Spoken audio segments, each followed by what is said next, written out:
A paz do Senhor Jesus, nós vamos continuar agora, esse estudo sobre o anticristo. Bem, mas antes eu queria apresentar para os irmãos, essa apostila está aqui no link da descrição para você baixar, imprimir, encadernar, fazer as anotações, conferir nas Sagradas Escrituras e compartilhar com seus irmãos. É proibida a comercialização, tá ok? Os direitos autorais estão para o curso bíblico online. Você pode distribuir livremente, sempre de forma gratuita, sem modificar o conteúdo.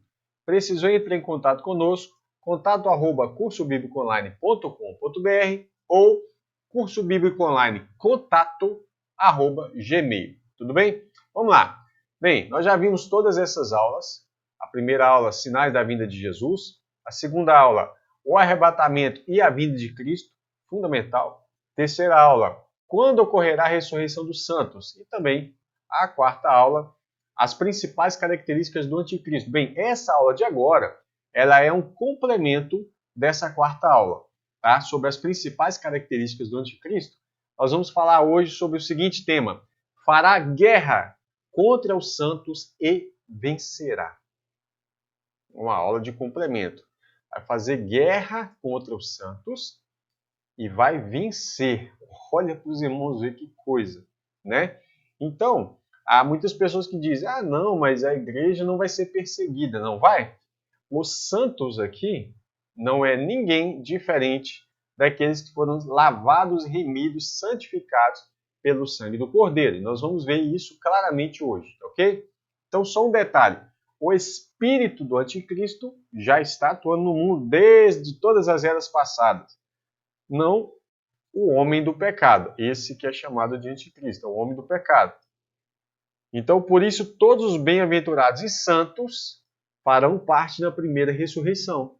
E você vê que passaram pela grande tribulação nesse período e são bem-aventurados e são santos. Isso não é a igreja? Claro que é. O último inimigo que há de ser aniquilado é a morte. Só para você ficar feliz, saber que a morte também vai ser vencida. Começando, Apocalipse 6, verso 9 a 11. E havendo aberto o quinto selo, começa aí a matança, a grande perseguição. Vi debaixo do altar as almas, não debaixo do trono. Tem muita gente que confunde, tá? Vi debaixo do altar. Esse aqui está relacionado ao altar do holocausto, do sacrifício, está falando de morte. Vi debaixo do altar as almas dos que foram mortos por amor da palavra de Deus. Foram mortos por amor da palavra de Deus e por amor do testemunho que deram. E clamavam com grande voz, dizendo: até quando, ó verdadeiro e santo dominador, não julgas e vingas o nosso sangue? Vingar o nosso sangue, dos que habitam sobre a terra. E foram dadas a cada um compridas vestes brancas. Essa é a grande multidão que aparece em Apocalipse 7, é a mesma grande multidão que aparece em Apocalipse 19. Tá? Já fizemos um vídeo sobre isso, mas vamos tornar a fazer, para ficar mais claro sobre isso. Essa grande multidão está relacionada com pessoas que também morreram por causa do testemunho, foram mortos. E foi-lhes dito que repousasse ainda um pouco de tempo, até que se completasse o número dos seus conservos, seus irmãos, que haviam de ser mortos, como eles foram. Você acha que morrer por Cristo é derrota? Você acha que Deus vê uma pessoa que está morrendo pelo testemunho de Jesus como uma derrota, como um fracasso? Não, muito pelo contrário, é vitória. Em primeiro lugar, é necessário saber que os santos são todos aqueles que fazem a vontade de Deus. Veja bem, Efésios 1:4, como também nos elegeu nele antes da fundação do mundo, para que fôssemos santos. É a igreja. Levítico 20, verso 7 fala: portanto, santificai-vos e sede santos. Naquele contexto, o povo de Israel. Mas Pedro aplica isso para a igreja também. 1 Pedro 1,16, porquanto está escrito lá no passado: sede santo, porque eu sou santo. Aqui é a igreja. Também 1 Pedro 1,15, mas como é santo aquele que vos chamou, sede vós também santos. 1 Coríntios 14, 33. Porque Deus não é Deus de confusão, senão de paz, como em todas as igrejas dos santos. Segundo os Coríntios 13:13, todos os santos vos saúdam. Ora, na hora de recebermos galardão, recompensa, reino, nós somos os santos, mas na hora da perseguição, os santos já não somos nós mais. Quem são, então, os tais santos? A Bíblia deixa muito claro e evidente que os santos que são perseguidos, de fato, faz parte da igreja do Cordeiro. A besta irá receber autoridade para governar toda a terra, perseguir os santos e vencê-los. Essa é a primeira parte do estudo, mas nós vamos fazer as duas partes hoje ainda. De Gênesis a Apocalipse, nas Sagradas Escrituras, todos os que obedecem a Deus são chamados santos. Daniel tem uma visão relacionada com a visão do Apocalipse. Daniel fala assim: eu olhava e eis que este chifre, para quem conhece as profecias, isso fica muito claro. Havia uma besta que tinha 10 chifres, e aí, entre esses chifres, levanta um chifre pequeno, que cresce e fica maior do que todos. Esse é o anticristo, que começa pequenininho, depois ele cresce e fica maior do que todos. É um chifre diferente, poderosíssimo. Ele fala: eu olhava e eis que esse chifre fazia guerra contra os santos. O que esse chifre fazia? Esse chifre aqui é o anticristo. Ele fazia guerra contra os santos. Ele tem uma guerra travada. E o que a Bíblia diz? Ele prevaleceu contra eles. O chifre venceu os santos. Mas até quando? Nós vamos ver até quando. Fazia guerra e prevalecia contra eles. Já João, vai ver isso em Apocalipse 13, verso 7, diz: e foi-lhe permitido fazer guerra aos santos e vencê-los. A Bíblia é bem clara falar sobre isso. Vai haver uma perseguição ferrenha, grande parte da igreja vai morrer, mas não todos, mas uma grande parte. Principalmente aquelas pessoas que moram ali dentro daquele território do epicentro, que já explicamos no vídeo anterior, do epicentro do governo do anticristo. Vai morrer muitos dos santos, mas não todos. E a Bíblia diz que há o chifre pequeno, que se torna um chifre grande, que é o anticristo. Tanto em Daniel 7:21, como em Apocalipse 13:7, que fala do mesmo evento, diz que ele faz guerra contra os santos. Irmãos, é guerra. Ele tem um propósito. O anticristo é anticristo. E quem é Cristo? É o cabeça que está no céu e o corpo de Cristo que está na terra. Quem é esse Cristo que está na terra? A igreja. Foi-lhes permitido fazer guerra aos santos e vencê-los. Daniel 7:25 diz o seguinte: e proferirá, esse chifre pequeno vai proferir palavras contra o Altíssimo. Ele vai falar blasfêmias, como fala em Apocalipse 13 também. E destruirá os santos do Altíssimo. Olha, e cuidará de mudar os tempos e a lei. Falamos disso no vídeo passado. E eles, os santos, serão entregues na sua mão, por um tempo e tempos e a metade de um tempo. Se você olhar esse capítulo 13, você vai ver a mesma coisa. Fala sobre tempo, tempos e metade de um tempo, ou seja, 3 anos e meio. Ou 42 meses.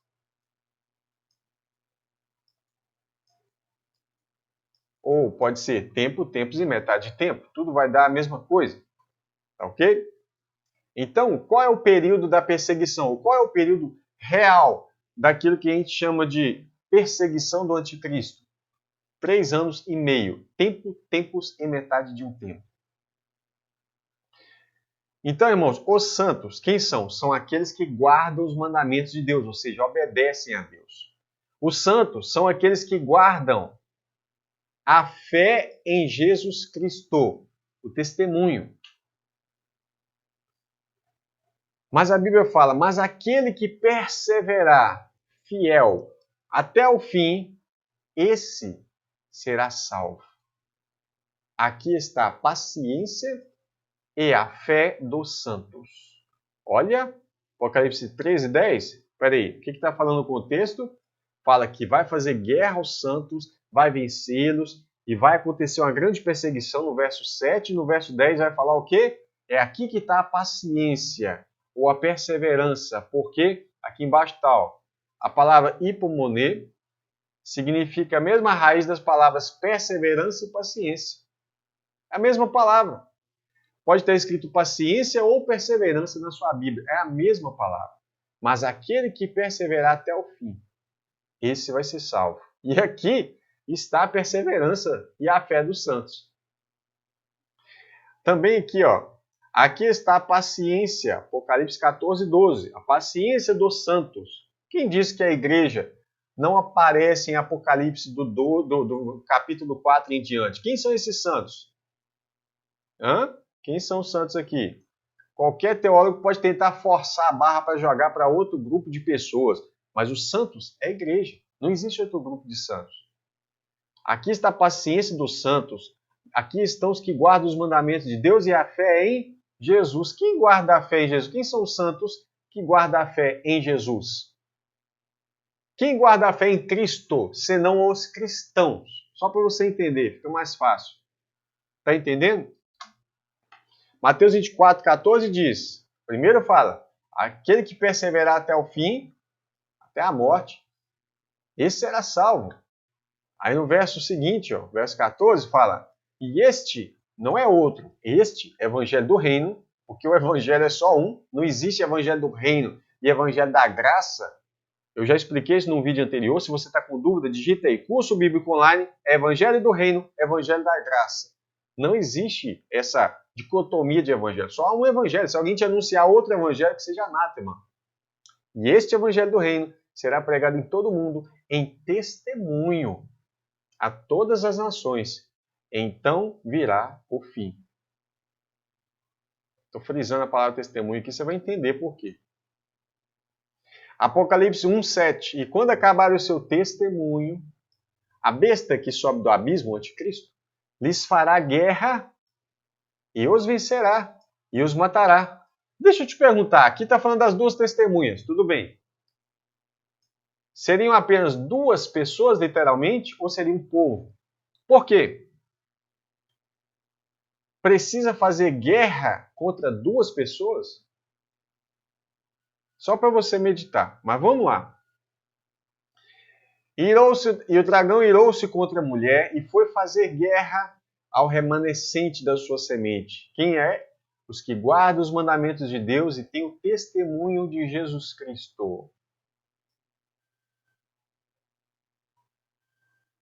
Os que guardam os mandamentos de Deus são os mesmos que têm o testemunho de Jesus Cristo. Mas eu estou frisando aqui para você entender quem é que tem o testemunho de Jesus Cristo. Quem tem o testemunho de Cristo? A igreja. Mas Jesus disse, recebereis poder ao descer sobre vós o Espírito Santo e ser-me-eis minhas testemunhas, tanto em Jerusalém como em toda a Judéia e Samaria, até aos confins da terra. Não apareceu aqui, mas eu tinha colocado um asterisco para falar sobre testemunha. A raiz da palavra testemunha é marte, vem de martírio. Ou seja, está relacionada a palavra Marte e martírio, da origem da palavra testemunha. Pesquisa aí para você ver. Testemunhar é também ser fiel até a morte, confirmando aquilo que você falou. Será permitido ao anticristo fazer guerra aos santos e vencê-los. Parte 2. As profecias afirmam e confirmam que nos últimos anos, o anticristo vai fazer guerra contra os santos e vencê-los. Daniel 8:24 diz o seguinte, se fortalecerá o seu poder, o anticristo vai se fortalecer, mas não pela sua própria força. A gente sabe que ele vai receber poder de Satanás. Apocalipse 13, dá uma lida lá.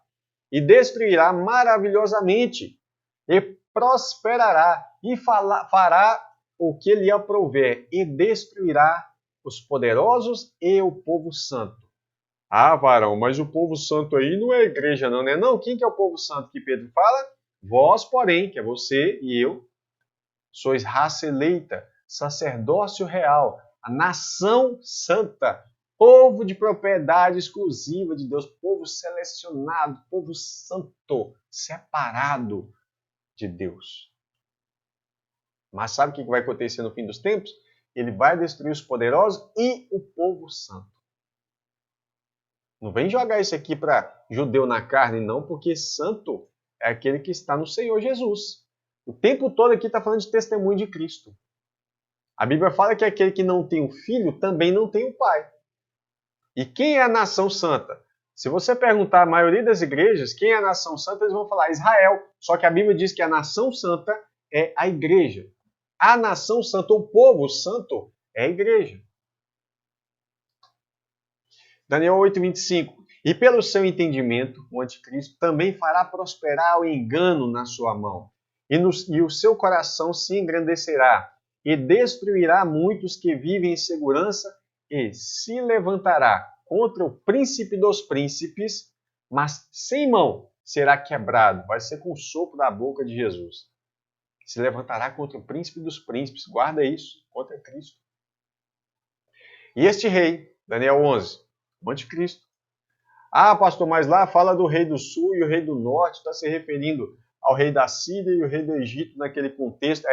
Só que se você olhar no finalzinho, ele está falando assim, mas no fim dos dias, nos últimos dias, aqui já está falando do anticristo.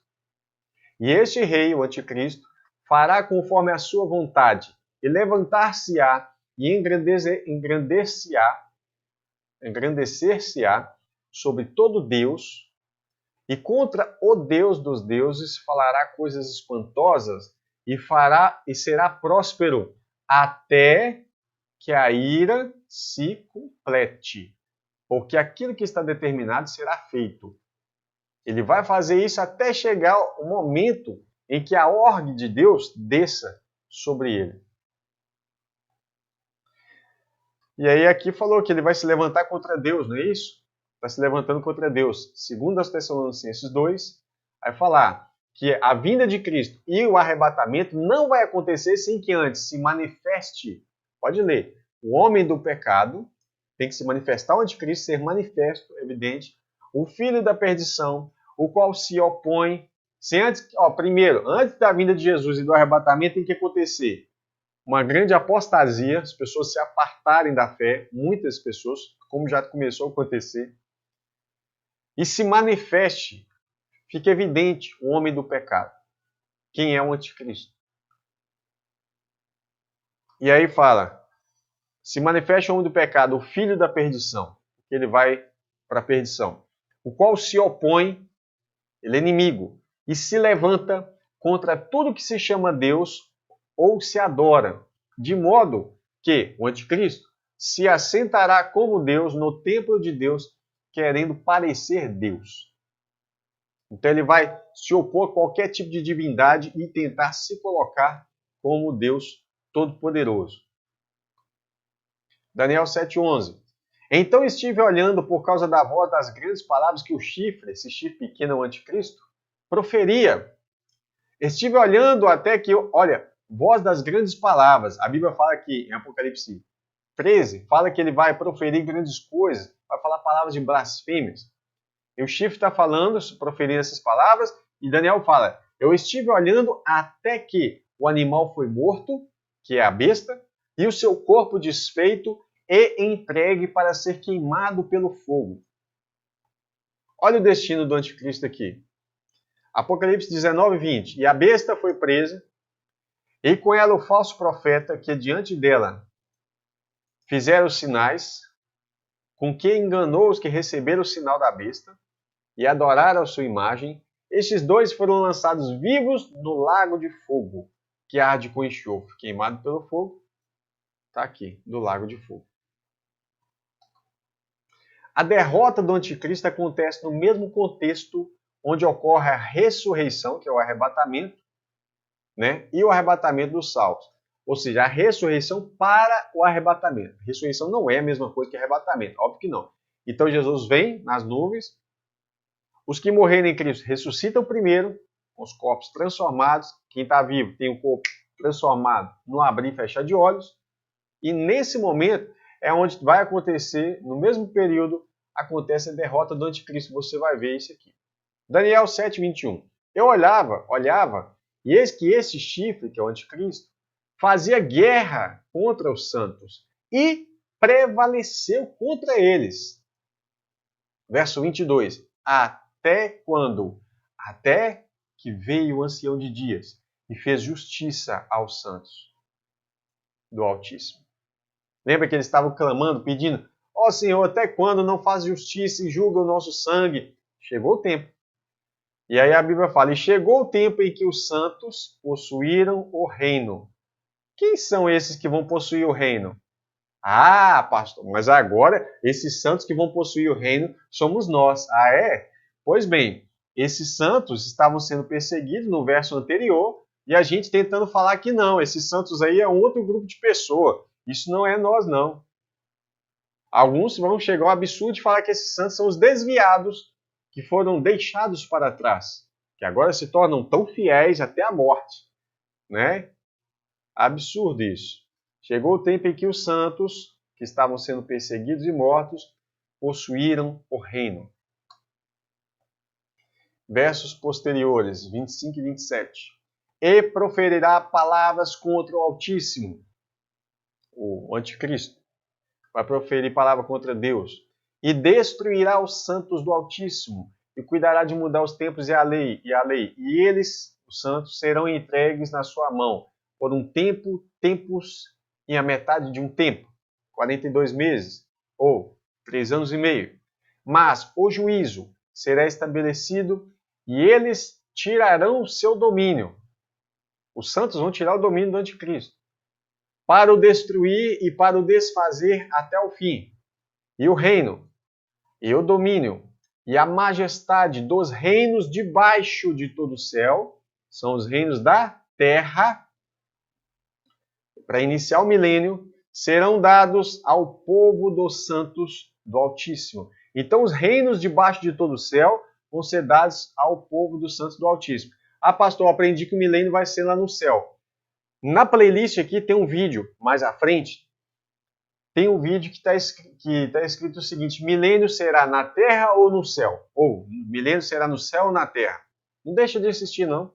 Para você entender que Daniel não estava variando quando ele fala que os reinos debaixo do céu ou na terra vão ser dados aos santos, e não os reinos no céu.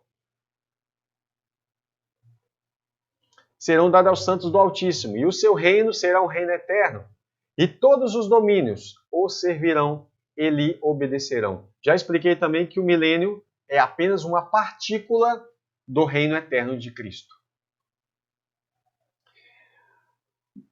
E eu continuei olhando, até que foram postos uns tronos, e o ancião de dias se assentou, e a sua veste era branca como a neve, o cabelo da sua cabeça pura como a lã, o seu trono de chamas de fogo, e as suas rodas, roda de fogo ardente. Um rio de fogo manava e saía diante dele, milhares de milhares o serviam, e milhões de milhões assistiam diante dele. Assentou o seu juízo, e abriram-se os livros. Mas o santo, aí vai ter uma continuação, né? Que o verso 9 e 10 vai acontecer muita coisa. Chega no verso 18, fala que vai haver uma perseguição e etc. Mas os santos do Altíssimo receberão o reino e o possuirão para todo sempre. Aquelas pessoas que acham que o milênio já está acontecendo, né? Ou que o reino já está acontecendo, apesar do reino de Deus estar entre nós, está em nós pelo Espírito Santo, ele não está no mundo acontecendo ainda, mas os santos do Altíssimo receberão no futuro o reino e o possuirão. Aqueles tomam posse desse reino para todo sempre e de eternidade em eternidade. Por que Deus vai permitir isso? Por que Deus permite perseguição? Peraí, Deus sempre permitiu perseguição. Estevão foi o primeiro mártir da igreja primitiva. Claro, Jesus foi o primeiro, é óbvio. Mas se tratando da sequência ali, Estevão morre pelo testemunho da palavra de Deus. Estevão era santo. Ou Estevão não faz parte da igreja? Todos os discípulos de Jesus, os apóstolos, morreram, foram torturados, foram mortos, com exceção de João. Historicamente, não se tem um relato que João tenha morrido de perseguição, mas de velhice. Não quer dizer que ele não sofreu perseguição, mas não quer dizer que eu quero dizer que ele não morreu assim, segundo a história. Mas todos os outros foram perseguidos e mortos. Paulo, principalmente, lê a história daquele homem, para você entender o que é sofrimento. Em todas as eras, a igreja genuína padeceu perseguição. A Bíblia fala que aqueles que piamente ou verdadeiramente querem viver em Cristo padecerão perseguições. Ah, pastor, mas aí nós estamos falando da grande tribulação. Tribulação sempre aconteceu. A grande tribulação é outra coisa. Ah, irmãos, o que faz diferença? Jesus fala assim, vocês vão ser torturados e mortos. Tortura e morte para os santos sempre aconteceu. Qual é a diferença da grande tribulação? Não é o teor, porque tortura é tortura. Morte é morte. Tem alguma coisa pior do que tortura e morte? Não. A grande tribulação está relacionada à abrangência, vai ser maior. Nunca aconteceu uma perseguição aos santos em tal escala, mas não na intensidade simplesmente. A intensidade das dores. Tem como você pegar lá aquelas máquinas de tortura que eram usadas na Idade Média e outros tempos e falar que, não, bom, mas a tortura ali era menos danosa, era menos dolorida do que vai ser na grande tribulação. De maneira alguma. O que muda é isso. Mas vamos lá. Por que Deus vai permitir isso? Porque está aqui a resposta. Porque a vós, irmãos, em Cristo Jesus, vos foi concedido em relação a Cristo não somente a crer nele. Essa é a mensagem que você já ouviu no púlpito, mas talvez você não ouviu essa. Como também sofrer, padecer por ele. Porque a você, meu irmão, vos foi concedido em relação a Jesus, né? Não somente acreditar nele, mas também a sofrer, até morrer por ele. Quer mais versos? Vamos lá. Jesus fala em Mateus 24:9. Então vos é você mesmo, vos hão de entregar para serem atormentados ou torturados e mortos. Matar-vos-ão.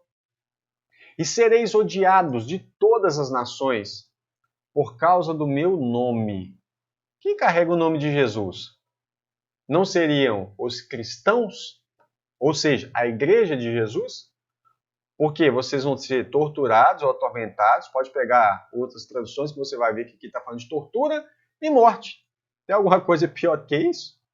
Jesus está apontando para a grande tribulação aqui. E vocês vão ser odiados de todas as nações. Por causa do nome de Jesus. Percebe? Ah, mas por que Jesus está falando isso? Irmãos, em todo o tempo, isso aqui foi uma verdade. Foi concedido aos cristãos não só acreditar em Jesus, mas até morrer pelo nome dele. Pensa bem, você faz parte de um exército, Paulo fala, eu combati o bom combate, acabei a carreira e guardei a fé. Agora imagine um soldado que não é preparado para a guerra.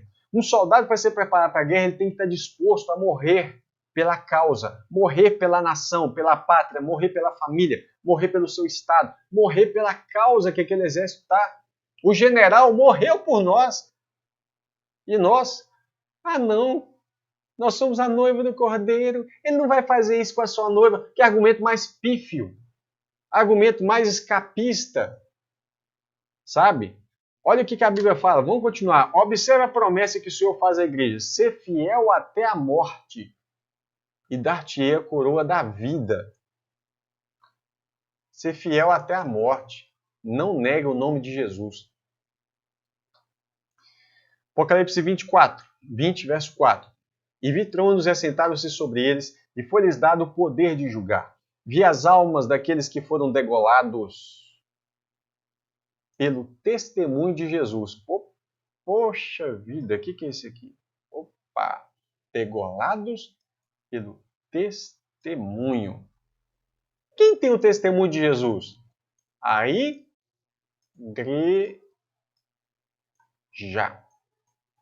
Ninguém mais carrega o testemunho. Ser-me-eis minhas testemunhas. É você, eu, somos testemunhas. Esses aqui foram degolados, decapitados pelo testemunho de Jesus e pela palavra de Deus, e que não adoraram a besta. Olha o tempo aí, ó, passaram pelo período da besta, nem a sua imagem, e não receberam o sinal em suas testas nem em suas mãos. E viveram, foram ressuscitados e reinaram com Cristo durante 1000 anos. Ser fiel até a morte, e receberão a coroa da vida. A ressurreição É a vida. Viveram.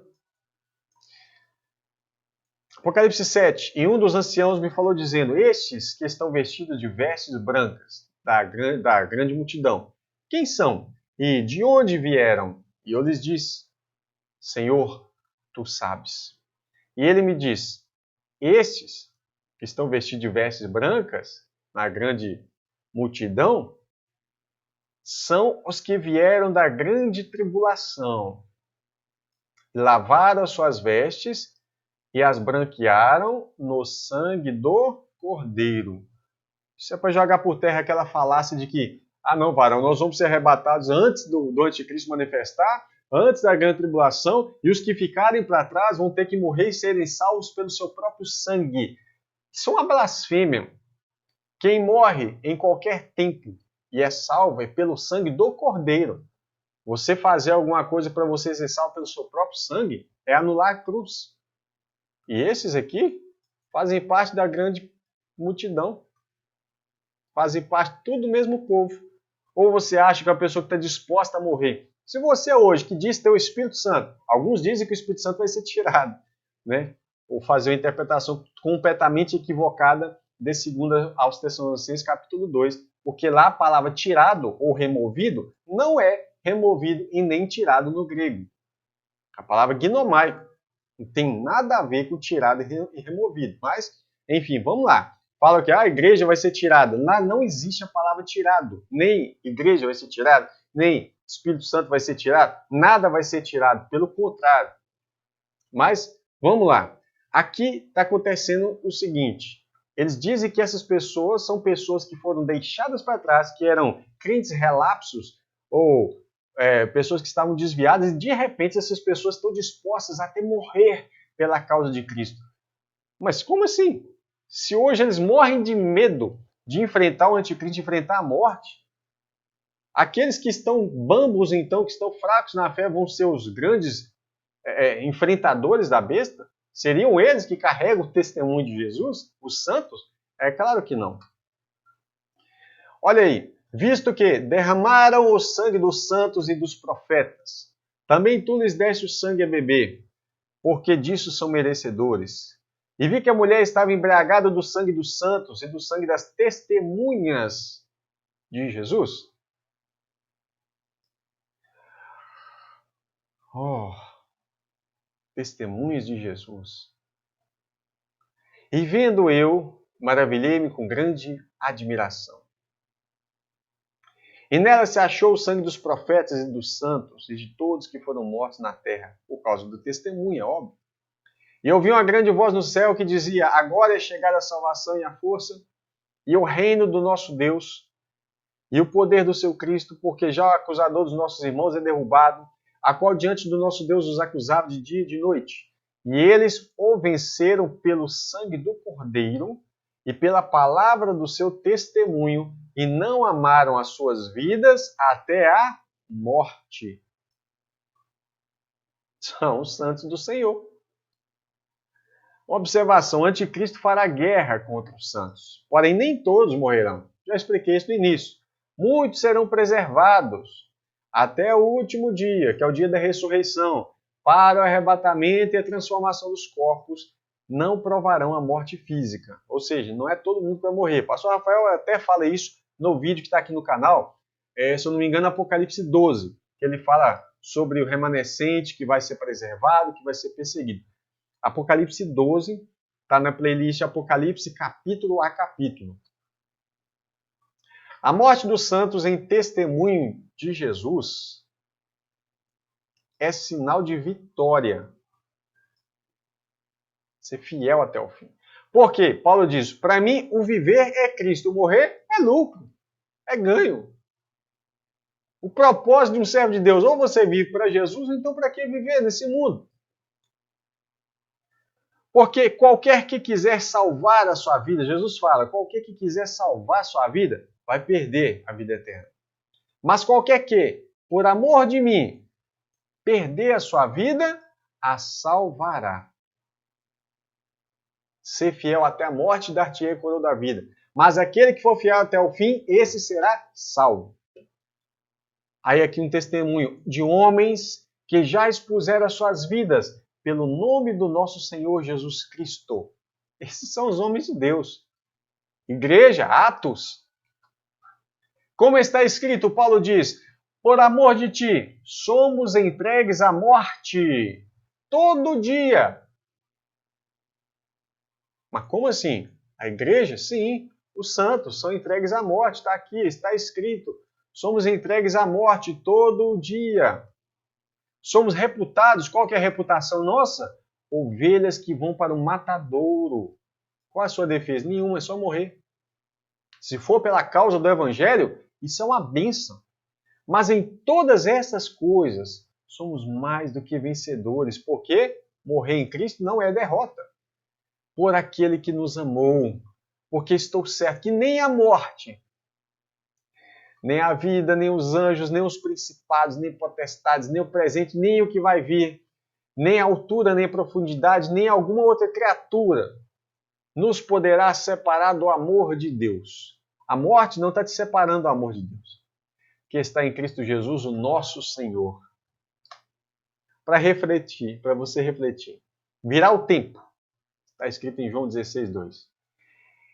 Quando quem os matar pensará estar prestando culto a Deus. Eu queria fazer esse vídeo para uma reflexão, para você entender que o anticristo fará guerra contra os santos e vai vencer. Só que vai chegar até que venha um ancião de dias e faz justiça aos santos. E aí nós vamos tirar o domínio do anticristo, vai ser totalmente tirado e vai ser dado aos povos do santo, ao povo dos santos do Altíssimo. Aleluia! E nós vamos reinar para todo o sempre. Essa é a promessa que ele nos fez. Que Deus abençoe vocês. Até o próximo estudo.